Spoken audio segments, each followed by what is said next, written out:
As Nazi next-door thriller The Zone of Interest arrives in cinemas, we explore the life of Rudolf Höss, the Auschwitz commandant who set up a family home just beyond the walls of the infamous concentration camp. One of the chief perpetrators of the Holocaust, Rudolf Höss was the commandant of the Auschwitz concentration camp, inside which around 1 million Jews were murdered during Second World War. Höss is the subject of a new film written and directed by Jonathan Glazer, The Zone of Interest, in which his peculiar home life is examined. The Höss family lived in a luxurious villa directly next door to the gas chambers and crematoria of the camp. There Rudolf, Christian Friedel, and his wife Hedwig Sandra Huller, constructed an apparent idol for their children, despite the horrors taking place just beyond the garden wall. The film is derived from Martin Amis's novel of the same name, though the plot is slightly different, telling the story of a Nazi officer who becomes infatuated with the wife of Auschwitz's commandant. The commandant, Paul Dahl, a fictionalized version of Rudolf Höss. Rudolf Höss was the commandant of Auschwitz between May 1940 and November 1943, and returned to the camp between May 1944 and January 1945 to supervise the extermination of Hungarian Jews.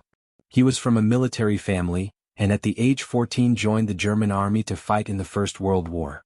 By the time he was 17 he was already a non-commissioned officer. He was awarded both the Iron Crescent and the Iron Cross.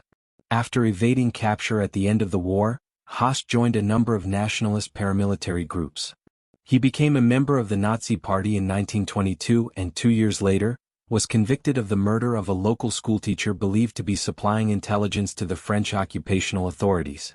Sentenced to 10 years imprisonment, he served 4. Within a year of his release, he married Hedwig Hensel, with whom he started a family. In 1934, Höss joined the SS and was swiftly appointed as block leader at the Dachau concentration camp, a facility designed to incarcerate Adolf Hitler's political enemies.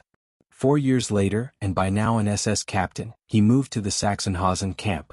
After the Second World War broke out, Höss was commissioned to establish a concentration camp in occupied Western Poland. He recommended adapting a disused army barracks, which became Auschwitz. Under his direction, the camp rapidly expanded and many Russian and Polish prisoners of war would meet their premature deaths there, whether by execution or starvation. In June 1941, Höss received direct instructions from the chief architect of the Holocaust, Heinrich Himmler, to use Auschwitz as the main crucible of Hitler's final solution, the extermination of Europe's Jewish population. Höss experimented with various methods of mass murder, particularly those involving gassing huge numbers of people. By the start of his return to Auschwitz in the spring of 1944, nearly 10,000 Jews were being murdered at Auschwitz every day. The number who lost their lives there was around 1 million. By the end of 1940, to further distance and isolate the horrors of Auschwitz from public scrutiny, the SS commandeered all the land surrounding the camp to create a 40-square-kilometer exclusion zone, to be patrolled by both themselves and the Gestapo. This was the Zone of Interest, or Interessengebiet. The Höss family home sat inside this zone, largely in the shadow of the camp in fact. A handsome villa with generous gardens and a swimming pool, it would provide the Hösses with a perversely idyllic lifestyle, if the smoke from the crematoria chimneys, and the noise of frequently arriving trains full of the condemned, could be ignored. The children played happily with their pet dog in the garden, while Hedwig Höss dedicated herself to keeping the plants and bushes looking spruce. She kept herself spruce too.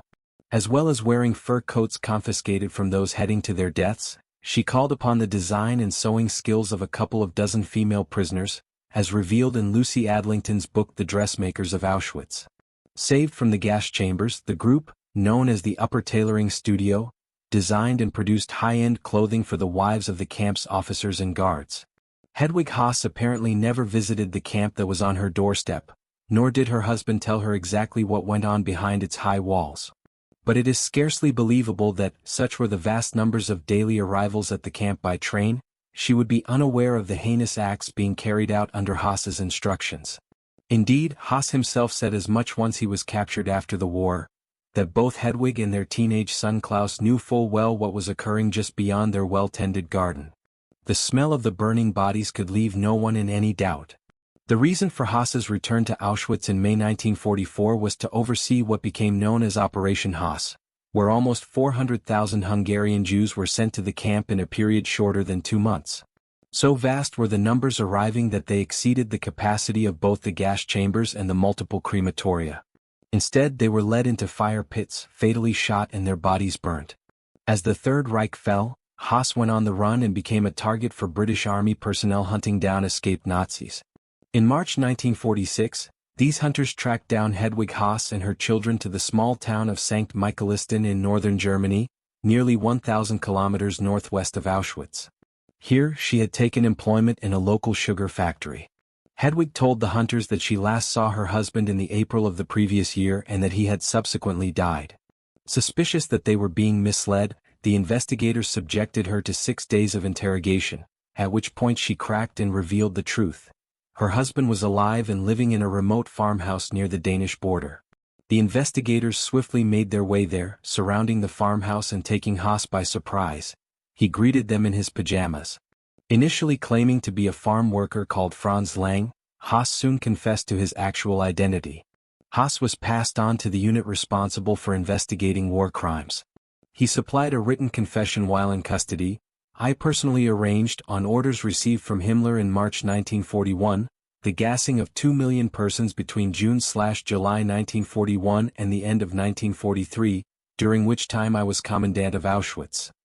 He then offered testimony at the Nuremberg trials, implicating certain SS officers who had denied the heinous events at Auschwitz and other camps. He stood trial in Warsaw before the Polish Supreme National Tribunal and was sentenced to death 3 weeks later. Symbolically, Höss was hanged at the Auschwitz site, little more than a few dozen yards from his family's former home. Hedwig Höss died while visiting her daughter in the United States, in Washington, D.C. in 1989 at the age of 81. Her son Klaus had also emigrated. He died in New South Wales 3 years before his mother as a result of chronic alcohol abuse.